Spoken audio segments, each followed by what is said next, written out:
ఇంకొకటి సీతక్క, జనరల్గా మనం ఈరోజు మహిళా దినోత్సవం గురించి మాట్లాడుకుంటున్నాం. చట్టసభల్లో ఉన్న మహిళలు కూడా, మహిళ అనగానే ఫస్ట్ మహిళ ఏ ఫీల్డ్కి వచ్చినా ఫస్ట్ ఎదుర్కొనేది బాడీ షేమింగ్. బాడీ షేమింగ్ అది సెక్షువల్ హెరాస్మెంట్ అని అనలేం, కానీ జనరల్గా బాడీ షేమింగ్. అది జవహర్ లాల్ నెహ్రూ ఏకైక కూతురైన ఇందిరాగాంధీ నుంచి ఇక్కడ సీతక్క, ఒక గిరిజన బిడ్డ సీతక్క కూడా, వీళ్ళందరూ కూడా ఏదో ఒక సందర్భాల్లో ఎదుర్కొన్నారు. అది కూడా చట్టసభలో, ఎక్కడైతే మనం శాసనాలు చేస్తామో ఆ సభలోనే ఎదుర్కొన్నాం.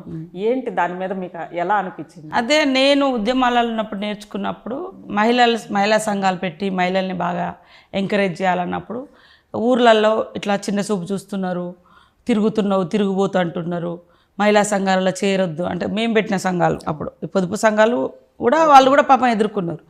ఎట్లా అన్నప్పుడు కరీంనగర్ లాంటి ఉద్యమ ప్రభావిత ప్రాంతాలప్పుడు మేము నేర్చుకునేది, మహిళలు అంటే ఫస్ట్ బయటికి రాగానే ఫస్ట్ వాళ్ళ క్యారెక్టర్ను అసాసినేషన్, హననం చేస్తూ ఉంటారు, వ్యక్తిత్వాన్ని చంపుతారు. అయినా దాటుకొని ముందుకు రావాలి. నువ్వు వ్యక్తిత్వ హననం జరిగిందని అక్కడే ఏడ్చుకుంటూ కూర్చుంటే బయటికి రాలేవు.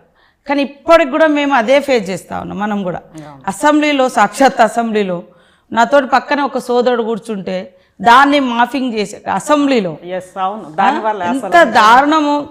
పైనుంచి ఆ పార్టీ లీడర్సు వాడిని వెంటనే శిక్షించండి లేదా సస్పెండ్ చేయడం అట్లాంటిది కాకుండా మేము కూడా ఫేస్ చేస్తున్నాం. ఓకే, నువ్వు ఫేస్ చేసినా మేము ఫేస్ చేసినా అంతిమంగా మన ఇంట్లో నుంచి అయితే ఒక శిక్ష అయితే జరగాలి కదా. మన కొడుకు బిడ్డను వరస్ట్ చేసినప్పుడు వాళ్ళని ఏదో ఒక పనిష్మెంట్ అయితే చేయాలి కదా. అట్లా వాళ్ళు అవతల వాళ్ళు దాన్ని సమర్థించుకున్నారు. అంటే అది చాలా బాధపడ్డాం.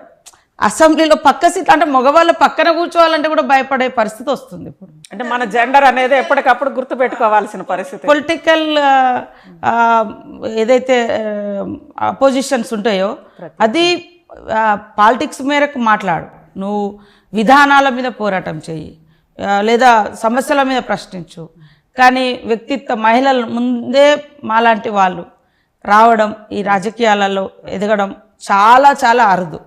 ఒక అవకాశం వచ్చింది నా కాంగ్రెస్ పార్టీ అవకాశం, ఒక గొప్ప అవకాశం. రాహుల్ గాంధీ గారు, రేవంత్ రెడ్డి గారు పైన నాయకత్వం, ఇక్కడ ఉన్నటువంటి నా కాన్స్టిట్యున్సీ మీలాంటి వాళ్ళందరి సపోర్ట్తో ఒక జనరల్ పోర్ట్ఫోలియో ఫస్ట్ టైం ఆదివాసీ సమ్మక్క సారక్క సమాజ్ జాతి నుంచి 75 ఏళ్ళు, అంతకుముందు మా గోండ్ సోదరులు 1-2 సార్లు చేశారు.